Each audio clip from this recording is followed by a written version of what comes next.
Agbára orúkọ Ọlọ́run fún obìnrin tó ń bẹ lọ́hùn ọkọ alálùbáríkà àbọ́kùnrin tó ń bẹ lọ́hùn ìyàwó alálùbáríkà. Ó ti wẹ̀wẹ́ odò, ó ti ṣoríṣiríṣi lórí kò lè rí ìyàwó fẹ́, lórí kò lè rọ́kọ fẹ́, ó rí pé kò lọ. Ọlọ́run ọba ló máa padà sí lọ́dọ̀. Àdúrà yìí wá bẹ̀rẹ̀ lọ́jọ́ Sunday, wá parí ẹ̀ Saturday. Kí ló fẹ́ ṣe? 7 days ló fẹ́ fi ṣe. Iyawo orúkọ Ọlọ́run ọba. Yawadud wàá ṣe 11,000 every day, 11,000 every day fún 7 days. Ọjọ́ tó bá parẹ́ ọjọ́ sáà tó bá parẹ́ nǹkan tó bá lágbára fi ṣe sàárà. Tó bá dẹ̀ ń ṣe lójoojúmọ́ ó lè máa fi nǹkan tó bá lágbára ó lè máa fi ṣe sàárà lójoojúmọ́ náà. Bí sí ní láì tààlà pádẹ́ẹ̀dì ọkọ alálùbáríkà pádẹ́ẹ̀dì ìyàwó alálùbáríkà lọ́lọ́run máa fún ẹ. Tọrọ yẹn ayéra yín tẹ́dàbí ọmọ ìyá tọ́nà wá ṣí tí gbogbo à ń ṣe wà mí ní ayati alákọ̀ọ́lákùn mi ní àǹfùsìkùn àṣìwájà lítẹ̀sìkùn iléyà wọ́n jẹ́ alábẹ̀yìnákùn what mawaddatan. O gẹ́tẹ̀ ara Wadud ni ohun yẹn ti jáde mawaddatan pẹ̀lú ìfẹ́ wàrà amatan inna fi zalika ayatin liqawmin yatafakkarun. Ọlọ́mọ aṣáwá yín pẹ̀lú blessing ni ọjọ́ méje ló fẹ́ fi ṣe Yawadud 11,000 every day. Farabalẹ̀ kó wá gbọ́ fídíò ìdélẹ̀ kó mọ̀ ṣiṣẹ́ sí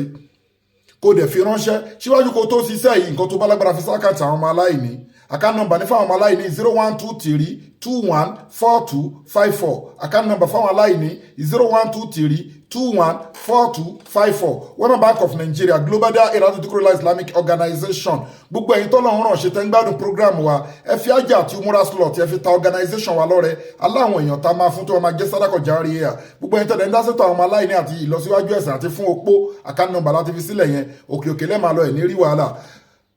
Share fídíò yìí gbogbo wọn tó wá ń bẹ nílé lóko tó ń fa tí ò tóra wọn tó wà ní òkè òkun tó wà nílé ó ń ṣiṣẹ́ bí aláìṣe òrílé kò rí mọ́tò ra òrọ́kọ fẹ́ òríyàwó fẹ́ gbogbo ẹ̀ dàrú mọ́ra wọn. Gẹ́ẹ̀tì àwọn powder wa wọ̀nyí ó ní quantity ta fi ń ta mọ́ kan fi package ẹ̀ hàn ni. Gẹ́ẹ̀tì àwọn powder wọn àwọn powder yìí halal powder ni. Tí o bá ń lo àwọn powder yìí solid barrier máa wà láàrin wa àti ìfú ọ̀dọ̀ ẹ̀mí òkùnkùn wọn ní access sí ẹ̀ wá rògbò ẹ̀ lò wá máa gbélé ayé ṣe nǹkan dáadáa. À ń mìsì ẹ̀mọ́ cream à ń mìsì ẹ̀mọ́ ọṣẹ ìwẹ̀ à ń lò ó pẹ̀lú oyin à ń lò ó with warm water jíjẹ́ wà ń bẹ̀ èyí tí wọ́n kì í jẹ́ wà ń bẹ̀ tó jẹ́ pé wàá kó máa fi purify body ẹni bí sí ní láì tààlà kò síbi tẹ́wọ̀ àti product wa òde. Obìnrin tó ní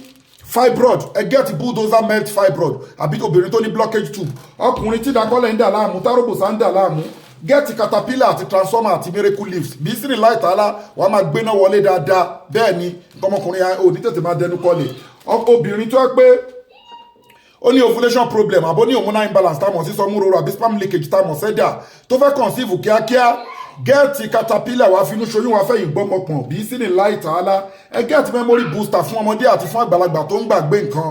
bẹ́ẹ̀ ni kódà kó lọ́wọ́ ayépáyé ló fẹ́ kó làákàyè ẹ gẹ́ẹ̀tì 2.5 digital memory booster gbogbo product wa ló wà halal ẹ gbìyànjú ẹ gẹ́ẹ̀tì all in one natural apps gbogbo product wa ló wà halal ló dẹ̀ gba láàbù kọjá scientific approve all in one natural apps yìí cancer diabetes asthma àwọn àìsàn ńláńlá kò sí èyí tí ó lè wò prevention ni treatment ni cure ni fọmọdé àti fún àgbàlagbà kò sẹ́ni tí ó lè lò má jẹ́ kí all in one máa tán lé ẹ ó da púpọ̀ jù àti lògùn sí kò lọ́wọ́ ayé nú lẹ́sẹ̀ ayé nú ó ń forí kókó alátakò ń jẹun lójú oorun oríṣiríṣi gbogbo nǹkan ikú nìkan ni kò lè wò bó ṣe wà yìí tó ránà bíi titi wa ò ní sọ̀rọ̀ ìfẹ́ nú láyé ntí kwanilà àwòá so bó ṣe jẹ́ nìyẹn ẹ gbìyànjú ẹ gẹ́ẹ̀tì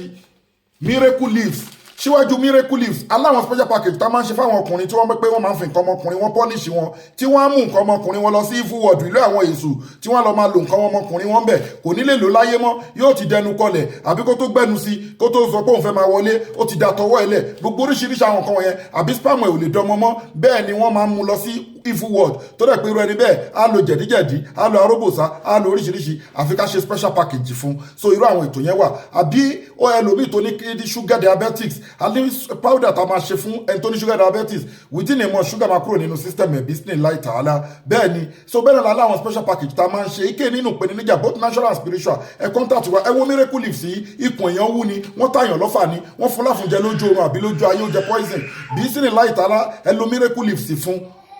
ẹni tó ń forí kókó alátakò tó ń jẹun lójú tó ní ọlọ́pàá ojú oorun àbóbìnrin tó ẹ pé ó ní too much of miscarriage ara àwọn evil sign ni get miracle leaves àbóbìnrin tó ẹ pé gbogbo ẹ̀gì tí ọkọ ẹ̀ ń dà sí lára wọ́n ń pa tó bá ti ń wọnú ovary get miracle leaves àwọn ẹ̀kọ́ tèmi kọ́ ní India ní China ní Arab country ní Asia continent iṣẹ́ tí mo bá ń lé ni ọmọ Ìlọrin ni mi iṣẹ́ dàbá mi ń ṣe ni mo lè gba doctor àgbà professor lórí ẹ̀ káàkiri so alhamdulillah lójọ́ ọ̀nà ewé gbòógì lójọ́ ọ̀nà spiritual kéèyàn gba professor kéèyàn gba doctor èyí tá a ṣe àfihàn polówó fẹ́yìn olólùfẹ́ akẹ́tún lè mọ̀ wá mọ̀ọ́sì pé right way la wà wàmọ́ uti tómìnà ilmi ilé akọ̀lílan bẹ́ẹ̀ ni ọlọ́run bùn wá nímọ̀ lórí nǹkan tá à ń ṣe àdẹ̀mọ̀ nǹkan tá à ń ṣe iṣẹ́ tá a dẹ̀ bá ń lé ni tí bàbá wa ń ṣe tí wọ́n fi lé wa lọ́wọ́ ni alhamdulilayi látúnṣàkú anfusakun uwa alamu bimoni ntakọ ẹlòmíà òpè ṣe lọrin wa jẹ́ kínní ni àwa ń ṣe introduction ni bẹ́ẹ̀ ni so alhamdulilayi àdè try láti pera wa ní nǹkan ọlọ́run ọba ní nǹkan ẹ WhatsApp wa lórí +2761295638 innali izata lillahi jami'a gbogbo agbára ọlọ́run ọba lónìí